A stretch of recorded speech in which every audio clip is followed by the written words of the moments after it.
Hey, Brad. Yeah, buddy. So normally before we do one of these shows, I like to go on Twitter, just make sure that there's something, news that we could really lead off with in this little spot. And I think I found something. Uh-huh. It's Sunday morning, right? It is Sunday. It is Sunday morning. So everybody's off. Everybody's just enjoying, resting, getting ready for another week. Darren Bates comes in and lets us know what he's doing on this Sunday morning. And I quote, "Wife gave me some ass twice this morning. I'm a player." You know, Early, sometimes them football boosters will provide your family with a car or even house if you keep nice and quiet about it. They're gonna do what now? Welcome to the place where if you ain't cheating, you ain't trying is a way of life. Just keep it down home, cuz. Where degenerate gamblers can congregate in peace. Money, yeah. Money, yeah. Where screaming at 20-year-old kids on TV is just another Saturday. Every fiber in your bone, and you take it and you beat the piss out of them. I'm talking about beat the piss out of them. Let's go whip their ass. Let's go. Where game days don't end until the Rainbow Warriors say so. It hits the upright. Oh my God! It hits the left upright. It hits the left upright. They are the bagmen that Danny Sheridan never found. I went to him with a strong-ass offer. And it all comes to you with a splash of bourbon on the side. Woo! This is the Friends of the Program podcast. What's up, everybody? Welcome into yet another episode of the Friends of the Program podcast. I'm Brad. He's Drew, as we get set to really change the format of the show. If you follow us on Twitter, you know that we have made some decisions on the show. We'll get into that here in just a second and let you know why we're doing all that. But excited about where we're headed with it. Still going to be talking sports, still going to be talking college sports, just going to make it a little more centric onto some things. And we'll get deep into that here in just a second. We are recording on Sunday, as we have now started to do as well. That's another show announcement. We'll start recording on Sunday to have a weekend to talk about, and then Monday or Tuesday, depending on our schedules, we'll put it out there early in the week for show consumption for you guys to go listen. Drew, happy Sunday to you, sir. What you got in your hand today, my friend? Well, today... Probably a bad way to phrase that question. Well, it sort of is, but that's okay.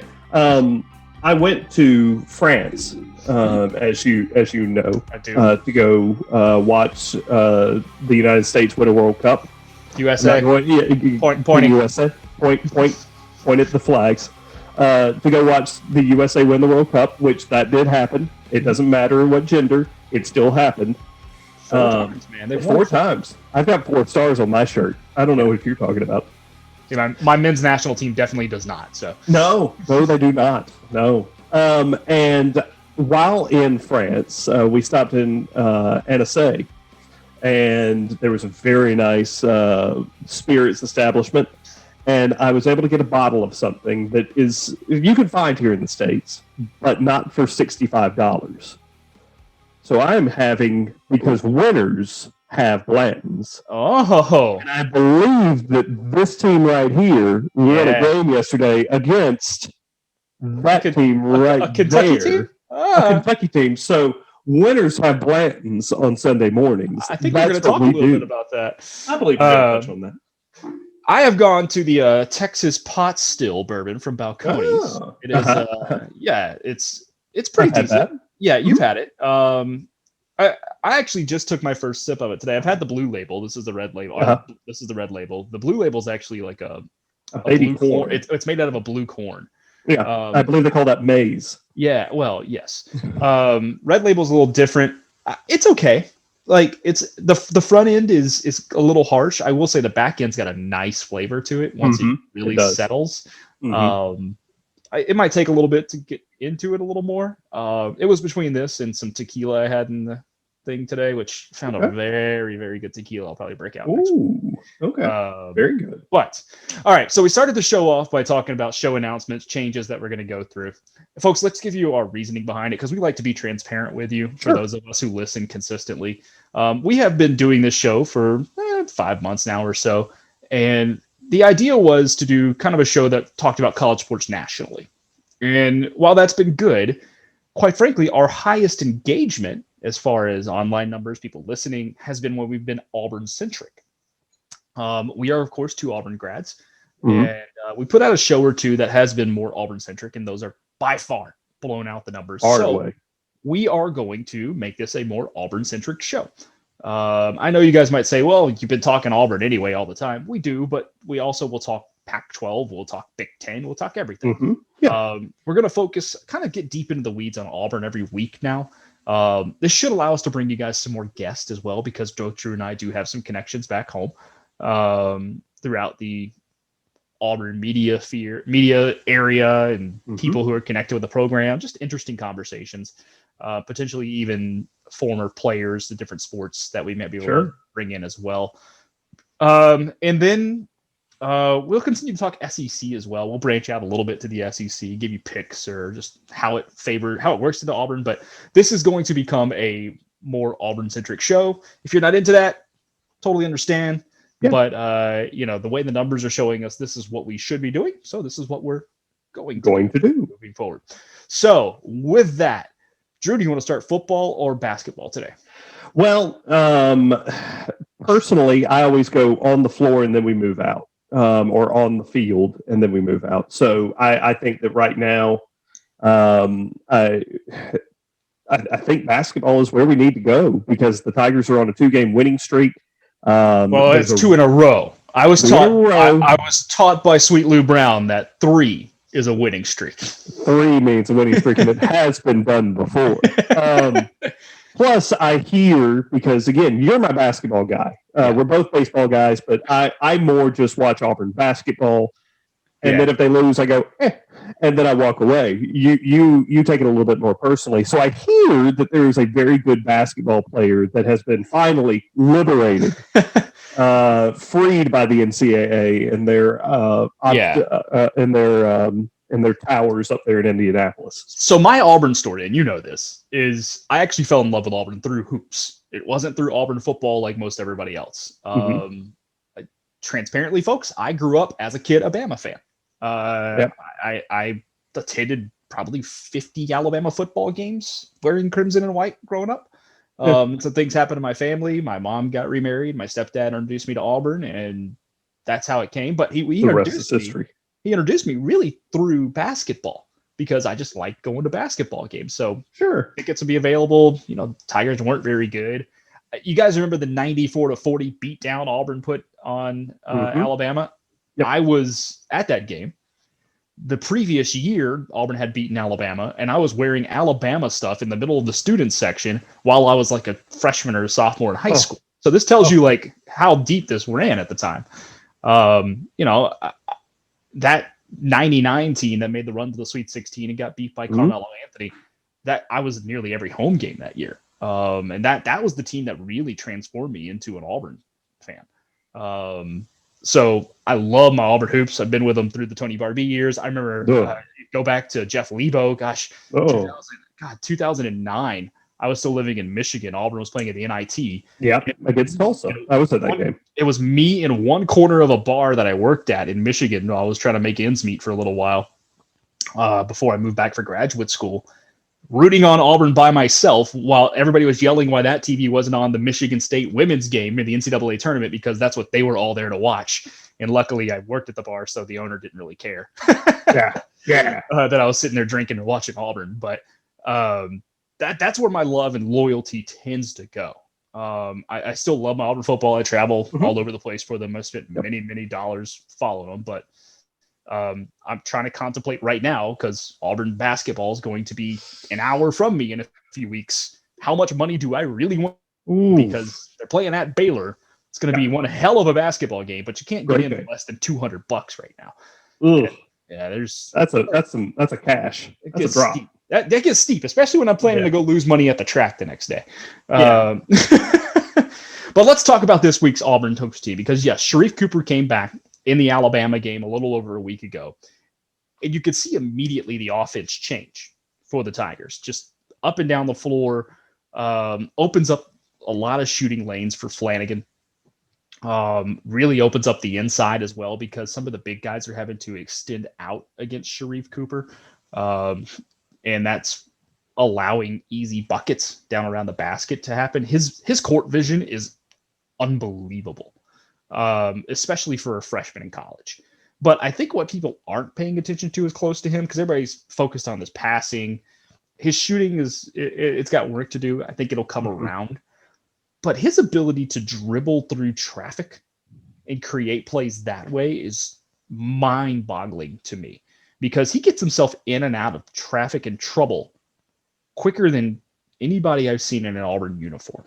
And the team's just different with him. And don't forget, they're still not at full strength.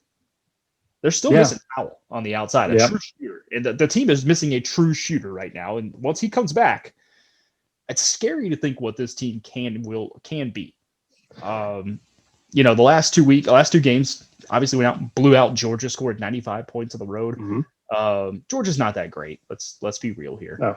But although good win for the Dogs yesterday on the road at Ole Miss on Saturday, excuse me. And then yesterday, after a very sluggish first half, came back, scored 45 points in the second half. They outscored Kentucky by 11 in the second half yesterday at home. And Drew, I don't know if you recognize this. Only one school in the country has beaten Kentucky at least once in each of the last 4 seasons. That's Auburn. You're looking at them. Understand, before run happened, if I'm not, Auburn's 5-4 in the last 9 against Kentucky. If I'm not mistaken, they had won 19 total games against Kentucky all time. You're not wrong. You're not wrong. So do the quick math. 5-24, about 20% of all wins against Kentucky have happened in the last 4 years. Yes. Which is crazy. It's crazy. And the scariest part about this is that you're talking about a basketball program that still has not won at Rupp since the mid-'80s. Yeah, it's been 30 years since they won in Rupp. So you're talking about all these wins either happening in the NCAA tournament, in the SEC tournament, or in the at Auburn Arena, where Tony Barbie just cannot win a ball game to save his life, whether he's on the Auburn sideline or the Kentucky sideline. It's just mind-boggling. You hate to see it. You really do hate to see it. That he can't get that dub under his belt. Anywho, but no, I kept getting text messages from people who are like me. I usually use this time. In fact, for most of my life, I had football, and then I took a month or so off. Would catch Auburn if they were on TV playing basketball, and then baseball season would start, and then that's where my nerddom would just really tune in. So I'm new to this Auburn things in January. Stuff. Baseball used to start in January back in the day. And then then the northern schools gave me a month to where I could catch my breath, or 45 days to where I could catch my breath and then continue on. But I'm still very fresh to this January indoor thing, shooty hoops that you guys talk about. But I kept getting text messages from people yesterday saying, when it was 2-2 for about 5 minutes, Auburn just isn't a good shooting team this year. And like you said, I kept bringing up Justin Powell's out, and he's the best pure shooter I've seen at Auburn. You can talk about Bryce Brown, you can talk about Jared Harper. This guy's got a stroke that I haven't seen in a long time. I'll take Bryce right now. I agree with you. I agree with what you're saying. But as far as where I could see it going, the ceiling for it, it's on that level. That's the interesting thing to me right now, is the ceiling for this whole team, because we haven't come close to what it is. No. And the question I think a lot of Auburn people are asking now is, does Sharife Cooper stay next year? My gut tells me hell no. Yeah. Because he's a top 3 or top 5 pick right now. There's not that many NBA point guards that can do what he's doing as far as a skill level goes. I know that's a lot of people say, well, that's hyperbolic. He may not start in the NBA right now. The skill set this kid has is unique. And he's got guys like LeBron James out here tweeting about him, watching him. Like, I'm not making this up, guys. Go look at LeBron's Twitter and Instagram. It's been calling for him to be on the floor for months. Yeah. This kid can play. And it's easy to see that he can play. But I think what people are also missing with him is his ability to make everybody else better. So Flanagan has become he's flourished. He was 8 for 8 yesterday in that Kentucky game. Yeah. And him not having to control the ball anymore and actually being able to play off the ball has helped him a ton in Alex Flanagan. Thor is starting to come into his own. JT Thor. He's got a nice little shot from the outside for a 6'10" guy. He really does. I don't like him taking as many shots from the outside as he does. But when it's called upon, I don't mind it. Yeah. And then the guy that I think is kind of an unsung hero on the team right now is Dylan Caldwell. He is doing dirty work down low that is not really being paid attention to. But remember, just a freshman. 6'11", 250-pound freshman. And he's doing a lot of little things and getting better game by game by game. Next game, just watch 44 in the post. Yep. And watch how he is getting extra rebounds and extra possessions for Auburn. Setting picks, just a lot of little stuff. It's not showing up in the stat sheet all the time, but it's the kind of stuff where it's going to make those guys on the outside much, much, much more dangerous. I like the way the team is going. We talked about the ceiling. We haven't seen it yet. I really want to go to that Baylor game in a couple of weeks if I can find $200 or a free ticket somewhere, because I think there's a chance they could pull this upset. I do, man. Like, when you start talking talent level, just pure talent. And basketball is one of those sports that you only need certain amounts of guys to get real good real quick. Football, you need a few recruiting classes to build that depth, and you only get 25 scholarships, right? Basketball, you get the right 2, 3, 4 guys, and boom, all of a sudden, look at the Fab Five back in the day, right? 5 players, all freshmen, go to the Final Four. So you got a team that has arguably as much talent on the floor as anybody else in the country. That's true. There's 2 first-round picks on the floor right now in Flanagan and Cooper. And Cooper's a lottery pick. Yeah. Oh, yeah. So if they come back next year, if everybody decides to come back next year, along with the recruiting class coming in, because don't forget, we got a 5-star coming in next year too. You're looking at a top, and this is the weirdest thing I've said in a long time. You're looking at a preseason top 5 Auburn basketball team. Yeah. I don't see how it couldn't be. Because, and you're right, it's wild to even dream of that. It's a lot like, for me, dreaming about, Auburn's going to have a complete rotation, pitching rotation, to where I don't have to worry. Like, I'm not worried about Auburn's pitching rotation this year, and it is so weird to me. But you're absolutely right. If you get Cooper back next year, which I agree with you, my gut says he's gone. He'll go pro. However, I think he could use a lot of – it would behoove him so much to come back for one more season just to work on his shot. Because you're right. The things that he does with the ball are amazing. He's ready to go. However, the three-point shot and just pulling up from the key and shooting with traffic around are just things he needs to fine-tune, and I know Bruce and staff can take care of him with that. Now, I do also know Bruce last year had to convince Okoro to leave. Yeah. Isaac Okoro wanted to come back last year to play with Sharife Cooper. That was the main reason he wanted to come back, because they played AAU ball, or high school ball. I'm sorry, they played high school ball together.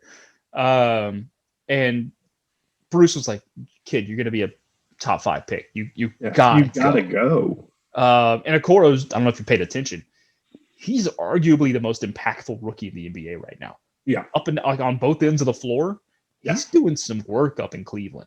And that Cavs team is young and pretty good. Oh my gosh. Kind of fun to watch. So I still don't think he's coming back. I wish he would. I'm not going to let myself believe that he's not that he's going to come back. That's going to be Christmas come early if it actually happens. That will be a huge Christmas present. But to the current team, you're talking about a club that's 0-4 in conference is what they started. Now 2-4.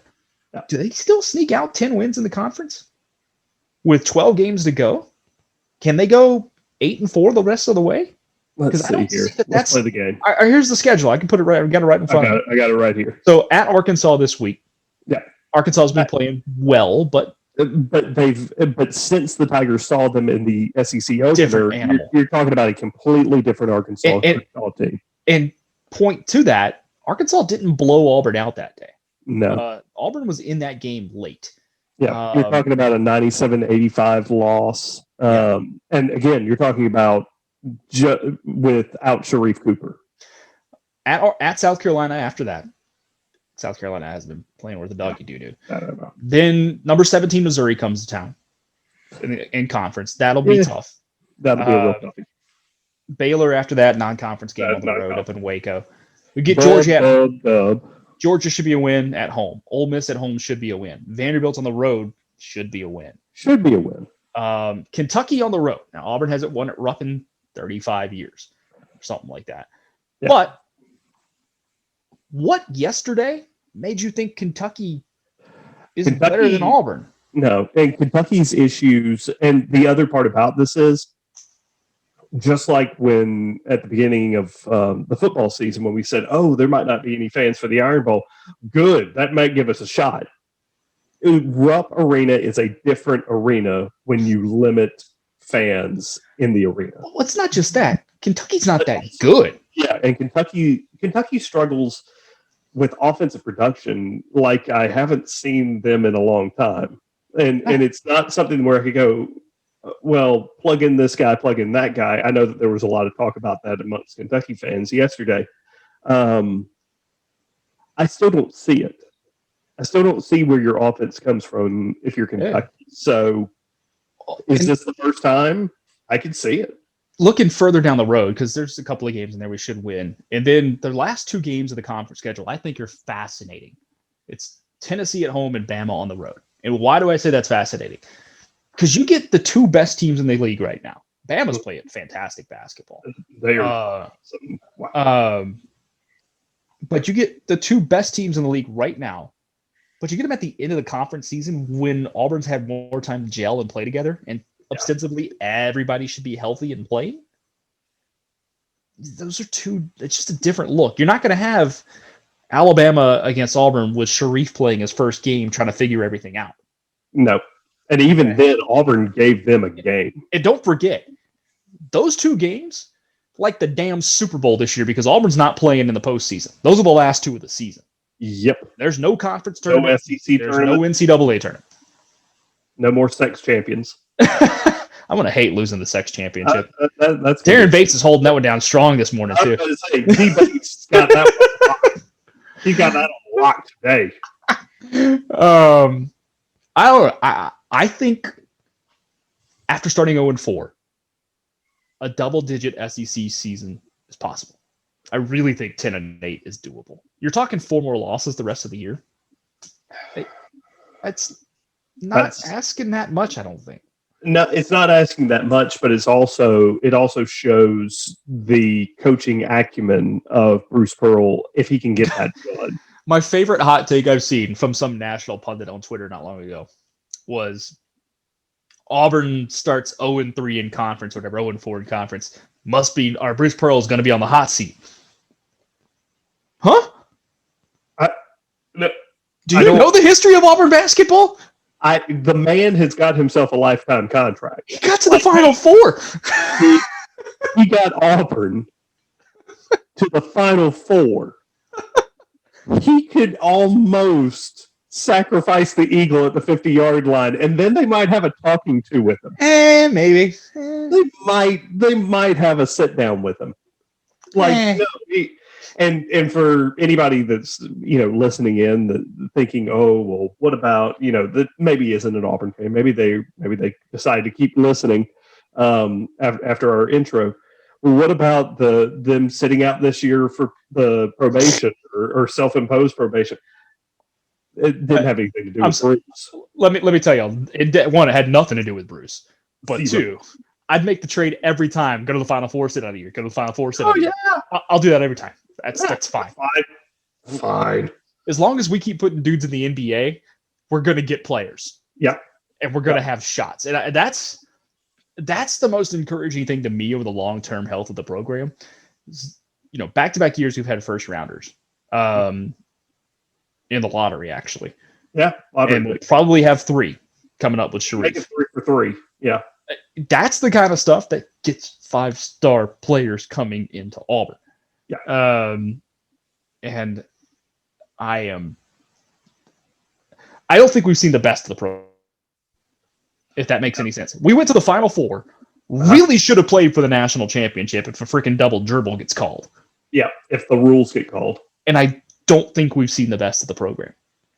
I don't either. So it's scary to think, and we've talked about this just in passing. I never, ever, ever in my Auburn fandom thought that I would feel more comfortable, and this has changed since we've had this discussion, but I never, ever thought I'd feel more comfortable about the secondary sports at Auburn than I did about football. Yeah. The main sport.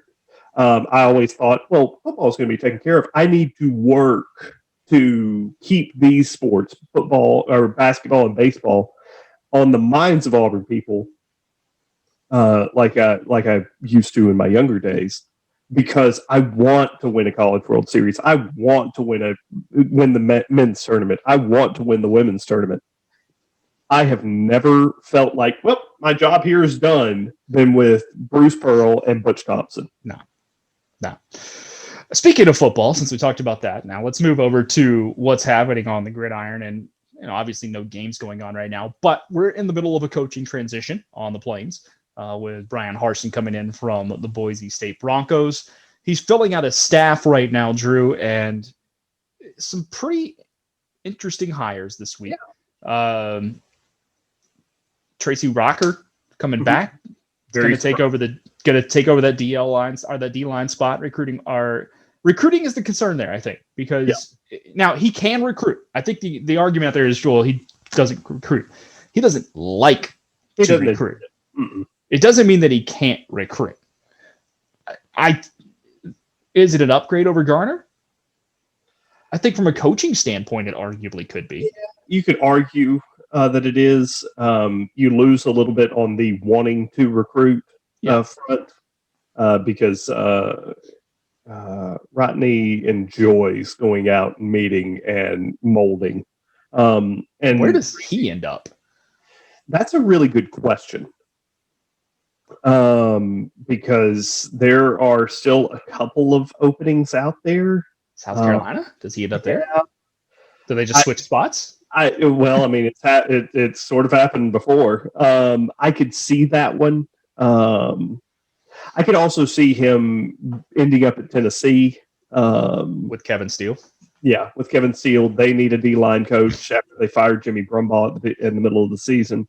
But right now they're on a hold. They're on a freeze because of, is Jeremy Pruitt still going to be the head coach? They're on a freeze because they're waiting for freeze. Yes.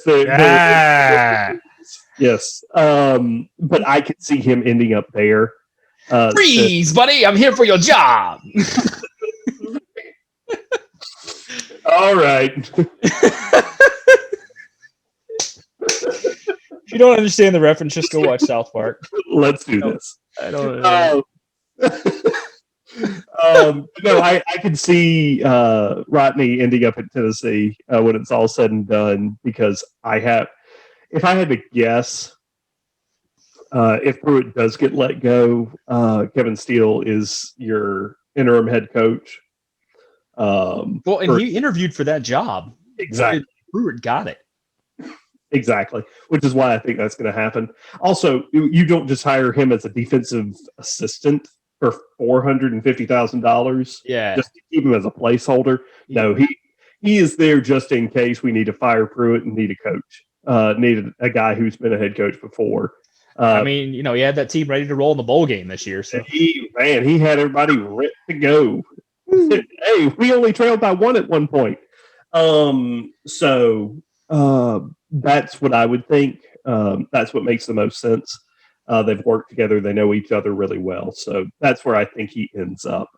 But going back to what Bryan Harsin has done so far, we're looking at about one or two more hires. It seems like outside linebacker is the biggest coaching hire left out there for us. That's the one that everybody's waiting for the shoe to drop. From everything that I've heard, Travis Williams is willing to step into that role. He wasn't I don't think he was the biggest fan of the idea of hiring an inside and an outside linebacker coach. I think he really enjoyed having that room. But we're about to shift to a 3-4 scheme as opposed to a 4-3. So which changes dramatically how you coach the defense. Which is at the end of the day, I think that if he does step into that role, which I'm 50-50 on if I want that to happen. And it's more of a, do you want the short-term benefit or the long-term benefit for me? Because I see Travis Williams being, and I'm talking long-term, like 10, 15, 20 years. I see Travis Williams being the head coach of the Auburn Tigers at some point in the future. But to do that, I want him to get more rounded out. I want him to get chiseled off of the Auburn bubble, if you will. So I kind of want him to go elsewhere, not to like Florida or another SEC school. I want him to go outside. Texas, it's nice here in Austin. Yeah. And don't get me wrong, Sarkisian's hiring everybody he can get his hands on. If you have the name Alabama next to your coaching, exactly. Yeah, you're getting hired out here. If you have anything about Alabama, you're getting hired out there. But no, even if it were for him to go to the NFL or something like that, I either want him to be the linebacker coach at Auburn, which the short term, awesome. I get recruiting, I get T-Will, I get everything that is involved with that. But if he gets hired outside, that's also okay for me because I see him in the future being Auburn's head coach. Yeah, I could, he's going to have to prove himself as a coordinator somewhere, I'm sure, first. But I'm with you. I kind of like the idea of him going somewhere that won't hurt us in recruiting, but that could help him round out a resume and see more growth. He runs the risk, I think, of being, and I hate to say it like this, but Rodney Garnered, who never really got that option to become a defensive coordinator or call plays, which I know he really wants to do. But he's been pigeonholed as a recruiter and a defensive line coach, and it's never moved off of that. Now he's made a good living, right? But sure. Oh no, there hasn't been upward mobility with that. And I think Travis could be in the situation where that could hamper him down the road. So yeah, that makes sense to me. Looking at the overall staff though, because we haven't really talked about staff hires on this show. Because like I said, this is like our first Auburn-centric show really that we're going into full time. Of course, Harsin gets hired. The coordinators, it's polarizing to me because on one hand, awesome, we got Derek Mason, and I am giddy over that hire because really excited. His defense is, especially if you go look at what he had at Stanford, and I know folks go like, man, he gave up a ton of points at Vanderbilt. It's Vanderbilt. It's Vanderbilt recruits. Okay, Yeah. Look at what he had at Stanford and the defenses they ran out there. Dude can play, or Dude can coach rather. Yeah. But then on the other hand, you give Mike Bobo, and I understand Mike Bobo can recruit. I understand that he actually does pretty well with the quarterbacks. Yep. His play calling leaves a lot to be desired for me. And it scares me that we're going to the route of Mike Bobo. The thing that is encouraging for me and it allows me to sleep at night because I'm exactly where you are. I don't like his play calling ability so much as in the past. However, Bryan Harsin is an offensive-minded coach. So my hope is that there are not limitations or anything like that, but that there is sort of an influence, if you will, of how we want to do things. Of course, Bobo would have the final call and everything like that, but I'm hoping that there's influence from Harsin, and there's an adaptation to the Bobo playbook, if you will. But everything that I've heard about Cornelius Williams has been positive. Chip Lindsey said he has got an innovative mind. Yeah, we haven't talked on that one yet, but two young guys getting hired on the staff and really getting a step up in Cornelius Williams and then Auburn favorite Zach Etheridge, who, gosh, you think about his story. And we were both in the stadium that day, I think in 2009, when he nearly was paralyzed. If I can't remember the Ole Miss running back's name. But if he moves or pushes him off. He moves, or just I want to get up even. Yeah. Then there's no telling what Zach is doing. But that was Halloween Day, 2009. But yeah, notorious 11 a.m. kickoffs. So Zach, he's been coaching at Houston, under the Dana Holgorsen staff, and Holgo obviously was he voluntarily left a Big 12 job to take the Houston game. I think people forget that. So it's not like Zach wasn't recruiting in a hotbed, and and if you look at Houston's secondary, it wasn't terrible last year, especially in a conference that plays a lot of passing offense. Mm-hmm. I thought that was an interesting hire. The Cornelius Williams one came out of left field because you had names out there like T. Martin. We even saw Damian Craig's name thrown out there about possibly coming back. And then here's Cornelius Williams from two-a-days. From Hoover High School and two-a-days back in the day. Yeah. All the way from Troy. It's been at Troy for 6 years. Yep.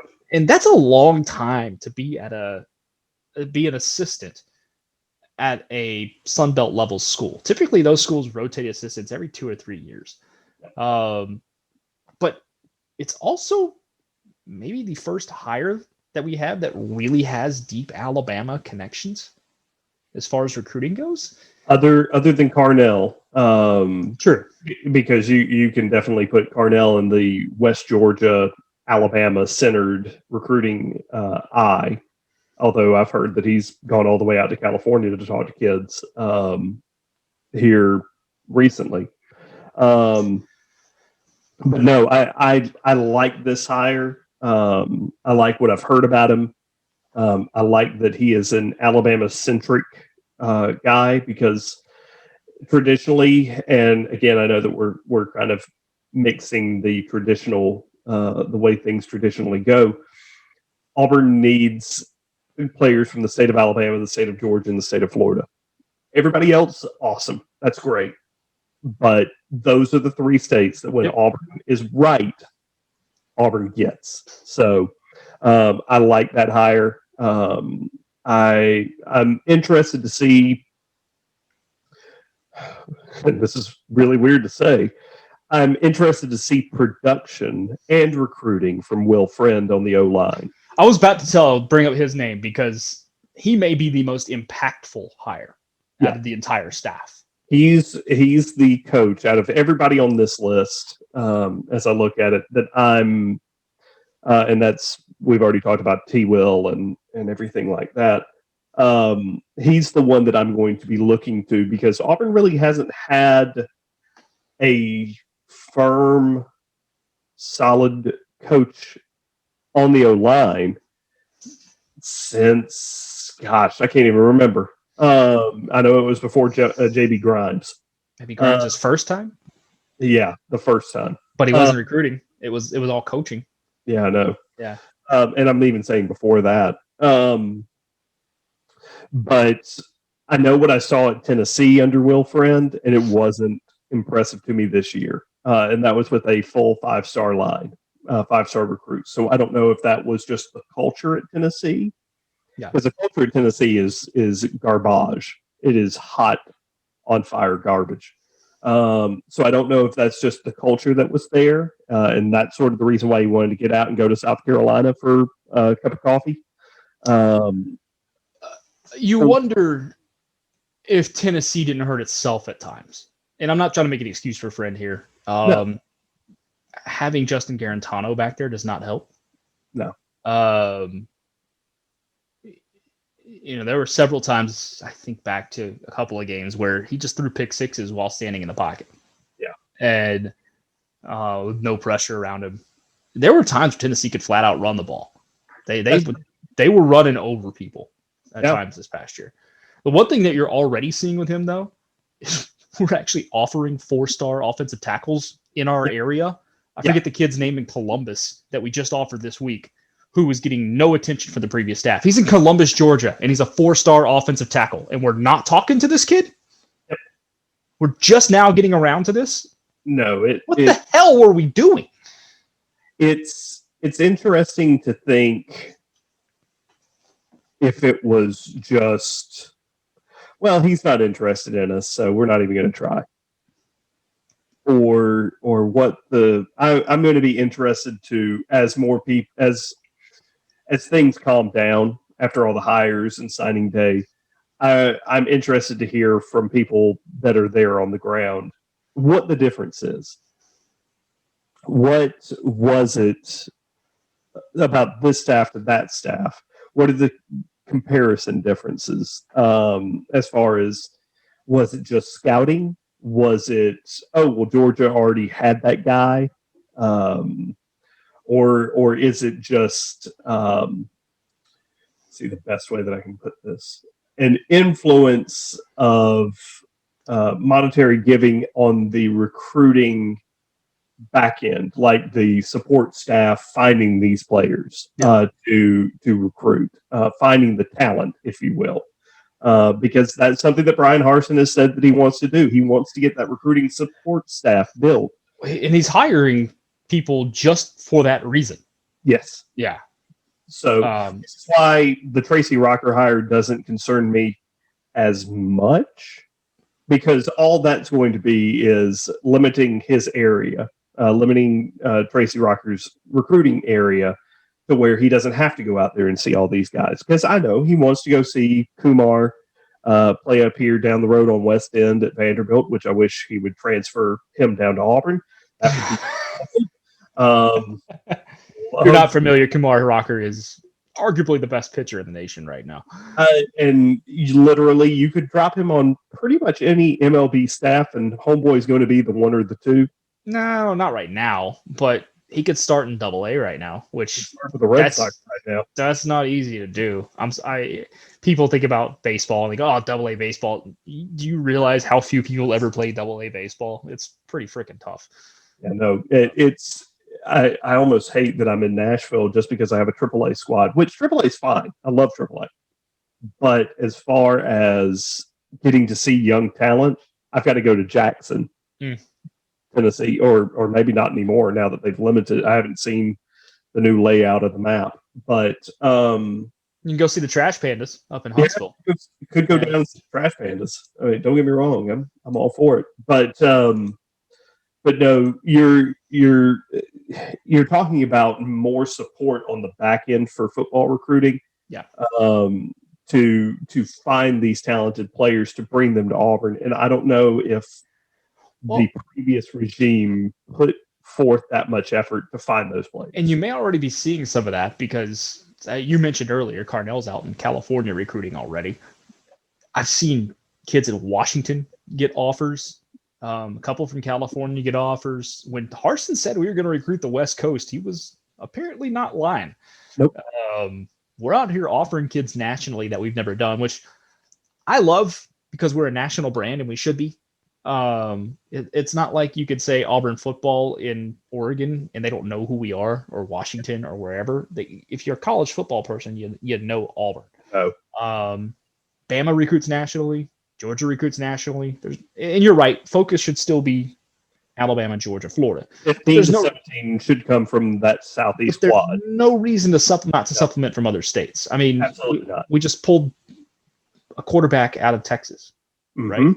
I mean, like we talked about in another episode, talking about national recruiting and University of Texas here, but Alabama pulled 7 top-ranked players at their position out of the state of Texas. Yep. This past year. Now, that's twofold. You could look at it. One, hey, they're starting to look over here. Maybe we can scoop up some of these guys locally that they're leaving behind. Sure. Okay. Or we should be like competing with these guys for that. So there's two different ways of looking at it. Two different ways. I think you're going to start seeing Auburn as, and this is more not just this year, but more next year and the following years after. I think you're going to see Auburn do both. Go after that player in Colorado, that offensive lineman in Colorado, while also maintaining the 2 or 3 that are being missed back home, or doing the scouting work that needs to be done to see, is this guy going to be a bust at the next level, or is this guy a gem that we can scoop up? And there's no reason you shouldn't. These are absolutely, with the budget that we have to work with, the resources and everything else. Now the football only facility that drawings to come out should be ready in, they said, 2 years. Place look gorgeous. Yeah. Especially that indoor. Good grief. Yeah, it's, if you haven't seen it, go look it up, folks. It looks pretty ridiculous. It's legit. Including the one room inside that kind of looks like the inside of the Death Star. Yeah. Big fan. Big fan. Yeah, pretty fun. There's recruiting advantages that are going to start coming to Auburn, and you've got to take advantage. It's nice to have a coach who sees that and wants to do that. Mm-hmm. It's just going to take time to translate. And that's the thing I got to push to the regular Auburn fan who's not paying attention on an everyday basis necessarily. Sure. It is not going to get fixed overnight. And you could say, well, Gus was winning 7 or 8, and that's fine. Yeah. And for the first year or two, Harsin might only win 7 or 8. But you have to understand, particularly on the line of scrimmage, the cupboard is bare. It is very, very bare. No, this season, and I haven't committed the schedule to memory, and I'm not going to until we get to a point where. Well, they haven't announced the SEC dates yet. I can tell you our opponents, but yeah, I know that it's Alcorn State, Penn State, Georgia State, and Penn State. Penn State. Yeah, we play at Penn State. Yeah, this year. Akron at Penn State, Georgia State, and Alabama State. Alabama State was the one I missed. Okay. And then the alternate schedule, which the rotating opponent is at South Carolina. Get a makeup for us getting beat. Yeah. So we'll go to South Carolina for the second time, which you and I probably are going to be at that game. I know I will be. Yeah. As long as they allow us to travel. Yeah. And that's more what I'm waiting for. Yeah. But yeah, I'm pushing for a 7-5 this year just because of transfer outs and players just not being there, and the cupboard just being kind of bare. Not from a talent standpoint on the outside so much, or in the backfield, but transfer outs. Tank's all alone in that running back room right now. Yeah, which they're talking about a transfer from Buffalo potentially coming in.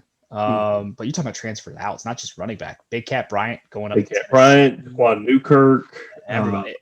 Christian Tutt flipping his coin every day, trying to figure out where he's headed. Trying to figure out what he's doing. NFL, another place, Auburn. He doesn't know. He's pulled his name out of the transfer portal. So pulled his name out of the draft after hiring an agent, which I didn't think you could do, but whatever. Yeah. So I'm interested to see just what they look. Next year's going to be a lot like this year for me. Just what are you going to look like? I've said to you separately, I think next year to me is a lot like 1981, where you're kind of hitting the reset button on a program. Mm-hmm. And I know people lament the Barfield era, but it's not like the Barfield era ever tanked to a 3-9, 2-10 type thing. They were average. Yeah. Maybe slightly below average. You beat Georgia in Georgia's heyday with Joe Cribbs and James Brooks. Other than that, you beat who you were supposed to beat. You lost the games you were supposed to lose. Yeah. You kept losing to Bama, but everybody did. I would argue the last few years of the Malzahn era are very much akin to the Barfield era. Mm-hmm. And I think particularly on the talent level side, you're seeing a lot of that same stuff where when Barfield left, there wasn't a a ton of talent at Auburn. No. And you're going to see that here. Now, we have talent, particularly on the defensive side. The back seven actually should be pretty good next year. Really good. Secondary strength. But offensive line is a glaring issue walking into next season. Running back depth is a glaring issue. Wide receiver, I'm less concerned about. I think we have talent coming back. I know we lost a lot. We're losing 3 of our key guys, but there's some younger dudes who I think could step up and be decent. So I think it looks like 81. And the question becomes, do you have that kind of Tennessee game in 81 where we lost, but we played our ass off in losing? So are we going to go? I don't care necessarily how many we lose next year. I care about how we lose next year, because we're not going undefeated unless we do the typical Auburn thing and go undefeated out of nowhere, which would be, I think, the most Auburn thing ever. It would be, and I also think it would be the most terrible thing for Bryan Harsin, because it would set expectations out. Exactly. Yeah. It would do the Terry Bowden expectations. Yeah. But I think it's, how do we look? Do we play Georgia or Alabama when we walk into Tuscaloosa like we did this year? So next year they come home. Mm-hmm. But do we actually show fight? Yep. Or do we play calling that looks like we're there just not trying to get blown out? Yep. Because that's what I care about right now. Mm-hmm. Are we going to go in and show some piss and vinegar?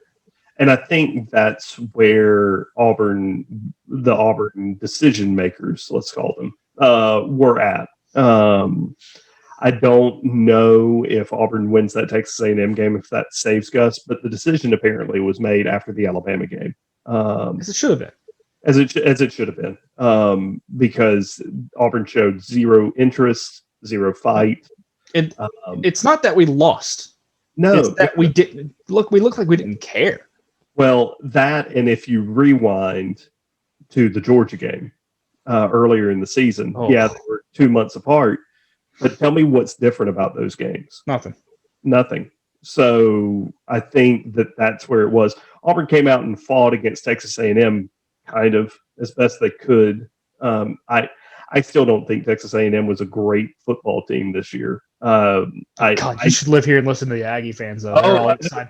I bet they're so excited about finishing 4th. Yeah, that's great. Cute. But you beat a By the way, yeah, first time an Aggie sports team, football, baseball, or basketball, that has finished in the top 4, I believe, since 1942. I believe you're correct. And as much as they like to talk about their baseball, no. It's not like Florida State. They make the World Series a lot and then do nothing. And then do a whole bunch of nothing, which, by the way, Auburn and Florida State still tied at 0 for baseball national championships. Way to go, Mike Martin. But I mean, Auburn put up a little bit of fight against Texas A&M, but and if Zacoby can hold on to the ball at the goal line, Auburn probably wins that game. And I fear to think what would have happened after that. 7-3 might have saved him. I think it would have. Winning against the top 5 Texas A&M team probably saves it, but the decision apparently was made to rally the cash after the Alabama game. Which don't get me wrong, it was either going to happen this year or next year. Yeah, but it's better to cut the cord away. If you're going to do it, do it early. Just go on ahead and do it. And there's people out there who say, "Well, you can't afford to do it now versus next year." You're still paying them $7 million next year to coach. Like, you're not losing any money. Yeah, like, literally, you're just the only money you're losing is the extra money you have to pay the new staff. And because you're not getting the thing that I love, which we haven't seen the numbers in Harsin's contract or anybody else's yet either. No. Which those will be interesting to see. However, I'm not as concerned about it anymore after the SEC's announcement of the CBS contract going away and the ESPN mega $300 million deal. Good Lord. That, again, you're basically just losing the interest on the money that you'll be making in 2 years anyway. Because that first contract is going to pay for everything. Yeah. All right, folks, that'll kind of wrap it up for this week. We hope you enjoyed the new format, what we're going to go through. We're going to try to get, like I said, deeper into Auburn. We're going to try to get some a guest here as well. Get somebody on for basketball soon. We'll also talk some baseball coming up, and actually the second recruiting day, second signing day is coming up over the next few weeks at the beginning of February. So football to talk about more too, kind of who the targets are. I actually think that may be the way to go. We'll bring on a special guest next week and get a little deep into who the targets are for signing day coming up, who Auburn's trying to supplement the class with, because right now I think we're like 45th class in the country on football recruiting. And then once baseball comes around, we'll definitely get deep into that too, because Drew especially really deep into Auburn baseball. Writes for one of the websites out there on the team. I watch it as well pretty deeply, and bring a different perspective, having worked in the minor leagues for quite a while, up close and personal with teams. So certainly looking forward to that, and hope you guys enjoy the program. So for Drew, I'm Brad. We appreciate you guys joining us. Talk to you later. War Eagle, everybody. War Eagle.